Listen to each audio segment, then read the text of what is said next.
नमस्कार बंधुरा रिंकुर हेसेले स्वागत। बंधुरा चलुन आज के निरामिष दिने निरामिष बाँधाकपिर छेঁচড়া এই रेसिपि शेयर करब। तो चलुन बंधुरा रेसिपिटा देखे नेওয়া যাক। আমি এখানে পরিমাণ মতো বাঁধাকপি কেটে ধুয়ে রেখেছি। সঙ্গে নিয়ে নিয়েছি পরিমাণ মতো আলু, কারি পাতা, আদা জিরে বাটা, কাঁচা লঙ্কা, 5 ফোড়ন, একটা তেজপাতা ও গরম মশলা আমি গুঁড়ো করে রেখেছি। প্রথমে আমি তেলের মধ্যে আলুগুলো লবণ হলুদ দিয়ে আমি ভেজে নেব।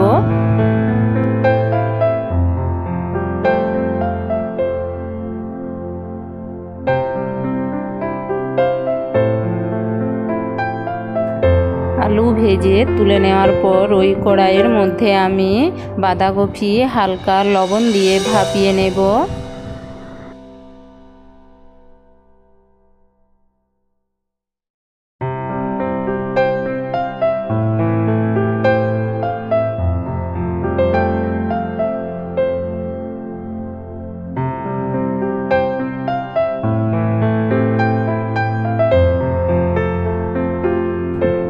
আমি ঢাকা দিয়ে বাঁধাকপি ভাপিয়ে নিয়েছি। আমি একটা পাত্রে নামিয়ে রাখবো। আমি আবার ওই কড়াইয়ে পরিমাণ মতো তেল নিয়েছি।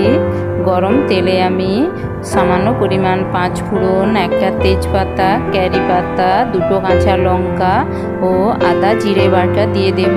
সঙ্গে 1 চিমটে হলুদ গুঁড়ো অ্যাড করব। সমস্ত মশলা আমি ভেজে নেব।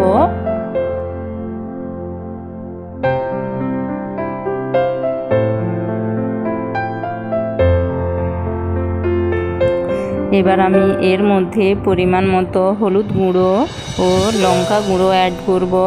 সঙ্গে বেটে রাখা আদা জিরের জল আমি অ্যাড করব ও আমি ভালোভাবে মশলাটা কষে নেব।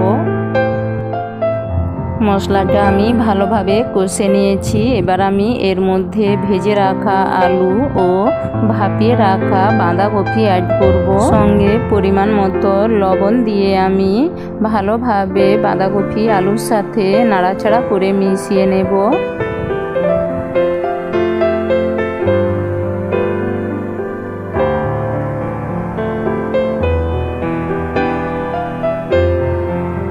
ভালোভাবে লবণ মিশিয়ে নিয়েছি। এবার আমি এর মধ্যে পরিমাণ মতো জল অ্যাড করব। জলের পরিমাণটা খুবই অল্প দেবেন, যেহেতু আলু বাঁধাকপি আগে থেকেই সেদ্ধ হয়ে আছে। তো ভালোভাবে নাড়াচাড়া করে আমি 10 মিনিটের জন্য ঢেকে দেব।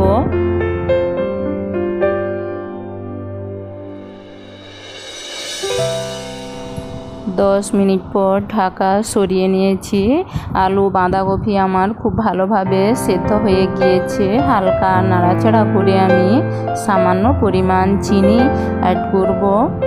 সঙ্গে আগে থেকে গুঁড়িয়ে রাখা গরম মশলা আমি অ্যাড করব। সমস্ত উপকরণ দিয়ে আমি ভালোভাবে নাড়াচাড়া করে আরও 2 থেকে 3 মিনিটের মতো লো আঁচে রান্না করে নেব।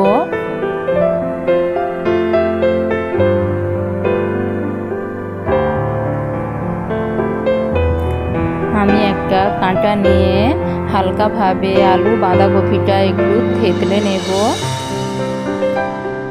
বন্ধুরা, বাঁধাকপির ছ্যাঁচড়া থেকে দারুণ একটা সেন্ট বেরোচ্ছে। এইভাবে আপনারা নিরামিষ দিনে বাঁধাকপির ছ্যাঁচড়া বানিয়ে নেবেন। লুচি কিংবা ভাতের সাথে একেবারে পারফেক্ট রেসিপি।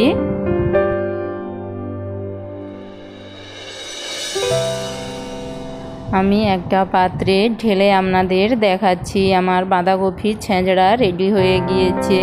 বন্ধুরা, আমার এই রেসিপিটা যদি ভালো লাগে তাহলে অবশ্যই একটা লাইক ও সাবস্ক্রাইব করে দেবেন। দেখুন বন্ধুরা, বাঁধাকপির দেখতে কত ভালো হয়েছে আর খেতেও বন্ধুরা দুর্দান্ত। বন্ধুরা, আজ তবে এতটাই। আবার দেখা হবে নতুন কোনো রেসিপি নিয়ে।